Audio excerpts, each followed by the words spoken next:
All right, let's talk about the Washington Commanders. WUSA 9 has learned Northern Virginia leaders are continuing plans to bring the team to the Commonwealth. And that's despite the state legislature's failure to pass a stadium funding package.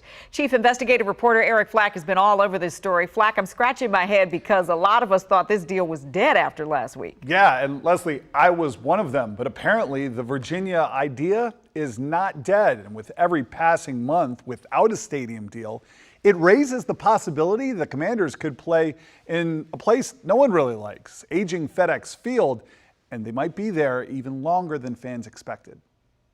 A much-needed upgrade for the Washington Commanders from much-maligned FedEx Field may ultimately be delayed after the failure of a stadium funding package in the Virginia legislature.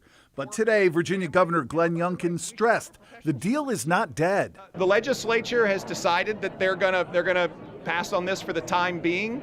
I think there are some issues that need to be resolved. Should those issues get resolved, I'd like to pick this back up. The proposal, which would have given owner Daniel Snyder hundreds of millions of dollars to build his new stadium on one of 3 Northern Virginia sites, first reported by WUSA 9, steadily lost support amid sexual harassment and financial mismanagement investigations. The Commanders denied all wrongdoing, but after the team suffered another black eye last week when defensive coordinator Jack Del Rio called the January 6th insurrection a dust-up, the stadium proposal was withdrawn. Still, the Commanders and some Virginia leaders seem poised to press on. In a statement, a Commanders spokesman said, "We look forward to continued engagement and dialogue on the possibility of a new stadium in Virginia," with at least one state lawmaker telling WUSA 9 the tax incentive package for Snyder could be reintroduced, but not until 2023. I've been working under the assumption that state legislation is the cost of entry for any deal to get done in Virginia. Despite the stadium deal being on hold, Loudoun County says it's continuing to work with the Commanders on a potential stadium site in Sterling. The team has already acquired the rights to buy land on another site in Woodbridge. I don't know that there's ever been a deadline in my mind. I think we're just looking to see at this point, is there something here that makes sense, that can be a positive for Loudoun County?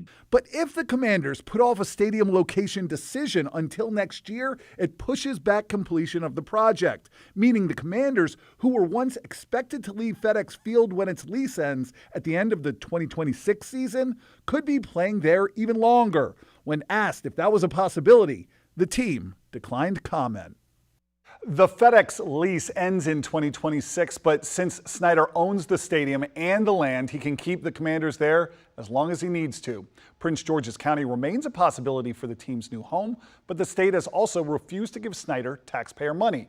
D.C. City Council members, at least some of them, remain opposed to the team returning to the RFK site. Leslie? I don't know, Eric. I think some people are still keeping hope alive. We remember when Nats Park was coming, and that was a very, very close vote. So we will see. I am.